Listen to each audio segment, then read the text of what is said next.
Alors prenez le temps de vous installer confortablement pour une petite séance de relaxation de une dizaine de minutes. Alors dans un fauteuil, dans un canapé, sur un lit, sur une chaise. Et remerciez-vous, car vous avez choisi de vous offrir un moment comme un présent, un espace de liberté, un instant, voilà, comme un cadeau. Alors, portez votre attention sur votre corps, sur les battements de votre cœur et sur votre respiration.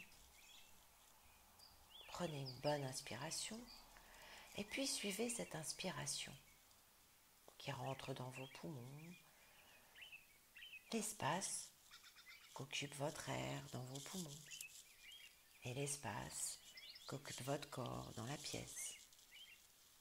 Vous sentez vos pieds à plat sur le sol, votre corps repose paisiblement.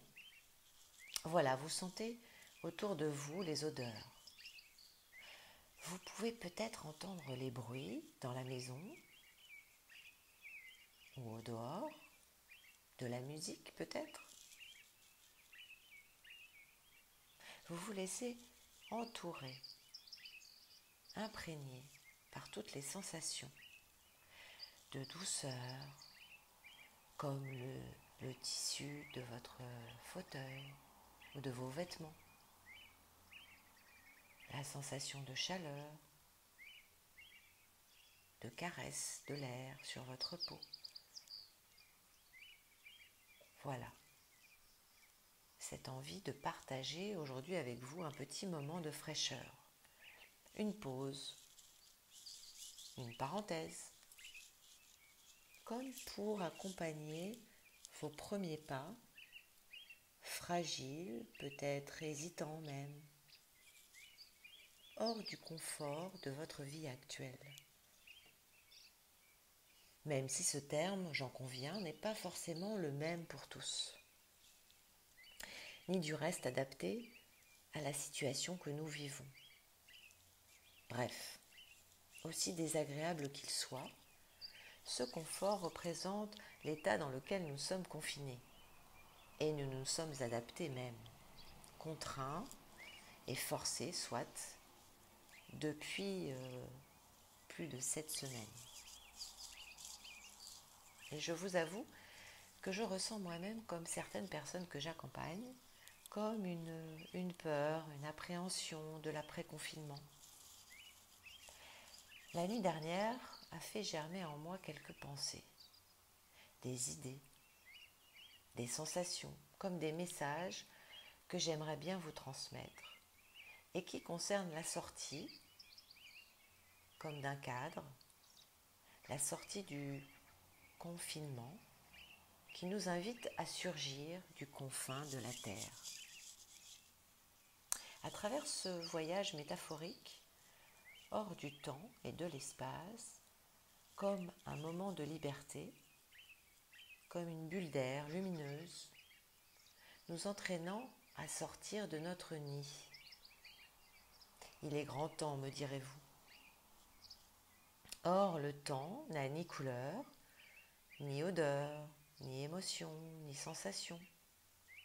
Il passe, c'est tout, à travers nous, comme une énergie qui circule en nous.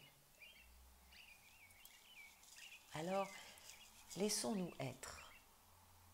Laissons-nous être envahis par les énergies de la Terre.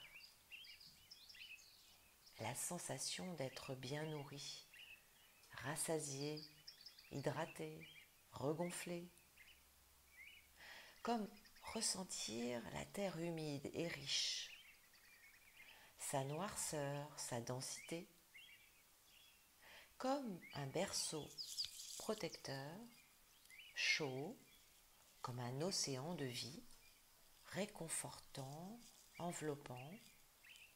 Alors imaginons-nous comme un bourgeon, bien enraciné, qui pointe son nez, qui trace sa voie, hors de la terre, ou le petit bébé qui pousse son cri en sortant du ventre de sa mère.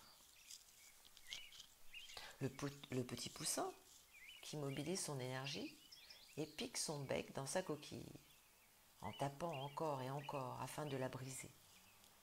Ou le papillon qui déchire sa chrysalide, tout fragile encore et humide, froissé même, pour accueillir la lumière éblouissante, aveuglante même, ressentir la chaleur du soleil, protecteur, sur une peau fragile mise à nu, et aussi léger comme l'air, et se laisser emporter, comme le phénix, cet oiseau de feu de la mythologie grecque, rattaché au culte du soleil chez le peuple égyptien. Comme dans d'autres cultures d'ailleurs, l'oiseau minka du peuple aborigène d'Australie. C'est un oiseau de feu, le phénix, qui se consume une fois son temps révolu, 500 ans, et se régénère, sort de ses cendres, symbole du cycle de la mort et de la résurrection. C'est aussi la transformation de la prima matera, de la pierre brute en or, le feu alchimique, la pierre philosophale des alchimistes. Les flammes, alors, ont libéré l'ancien pour laisser la place au nouveau.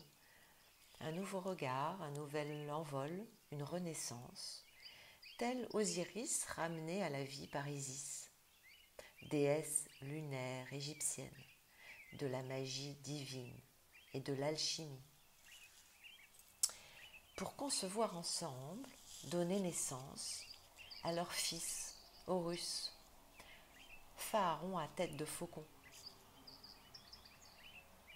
Cet oiseau messager, à l'œil perçant et au cœur brave pour les Amérindiens, qui volent vers la lumière. C'est un messager qui nous invite à saisir en plein vol comme une occasion en or de tenter notre chance. Alors, laissons-nous, si vous le voulez bien, traverser par les énergies de la dernière superlune de l'année. Recevons la pluie des météores, cette pluie d'étoiles filantes, comme un langage porteur de nombreux messages, tracés pour nous